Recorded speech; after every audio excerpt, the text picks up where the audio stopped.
Fuck me, that's a big mountain!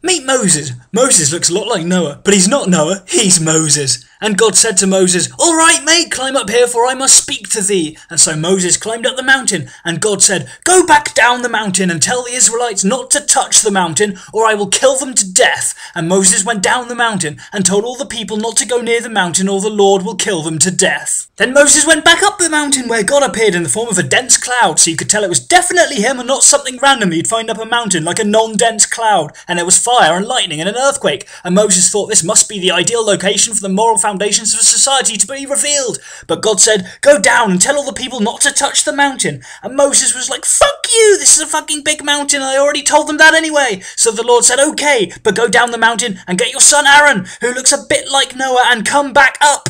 And so Moses and Aaron heard the Lord's proclamation. Number 1, I am God, or all the gods are rubbish, I am the best. Number 2, don't make an idol of me, especially not with a chisel, I fucking hate chisels. Number 3, do not take the name of the Lord in vain. And Moses said, "What does that even mean?" And God said, "Shh, don't interrupt." Number 4, continue the Lord, "Remember the Sabbath day and remind me later because I keep forgetting." Number 5, honour thy parents. Number 6, don't kill anyone, although I'm a little lenient on that one. Number 7, don't fuck around. Number 8, don't take stuff that isn't yours, unless it's Israel.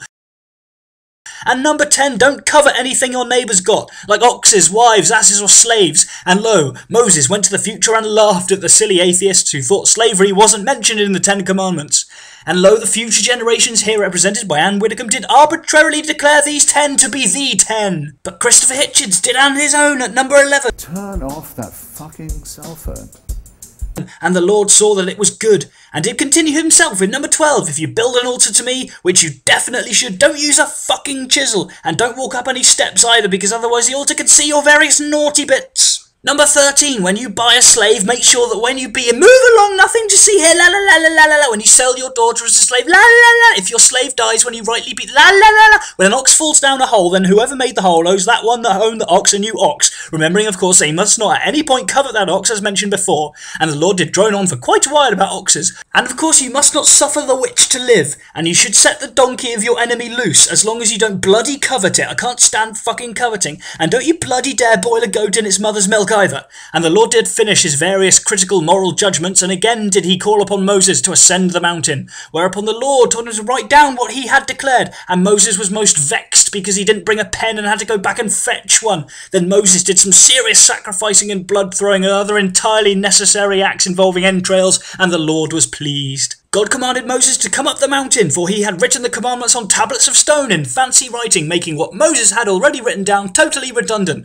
Moses by this point was fucking knackered, and said unto the Lord, "I'm fucking knackered," and he stayed on the mountain for 40 days and 40 nights, whilst the Lord spent 10 whole fucking pages of the Bible, I say again 10 fucking pages, instructing Moses how to build a tabernacle, a portable shrine, so that God could journey with the Israelites, and how to sacrifice goats on it. 10 fucking pages. That's 9.5 pages longer than it took to build the freaking universe for a portable fucking shrine. Sorry Bible, but what the fuck is that about? And verily, as the narrator got swiftly back into character, Aaron had gotten bored or something, and the people made a golden idol in the form of a calf, which, as we know from previous thou shalt nots, is a big no-no for the big G, and thus the Lord was angry, and told Moses to go back down the mountain, while he destroyed them with fire. But Moses calmed him, and said, "Nay, please do not destroy them with fire, have mercy." And the Lord changed his mind, and Moses carried the stone tablets down to the Israelites.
And after 3,000 lay dead, the Lord also forgot that whole changing his mind thing and sent a plague to kill some more, because the Lord likes plagues and had one spare for such an occasion. And the Lord did give them a new set of commandments after Moses had broken the last set, rendering his many trips up the mountain utterly pointless indeed. And these were the 10 commandments, but they were different laws and nobody really remembers them because they are very silly indeed.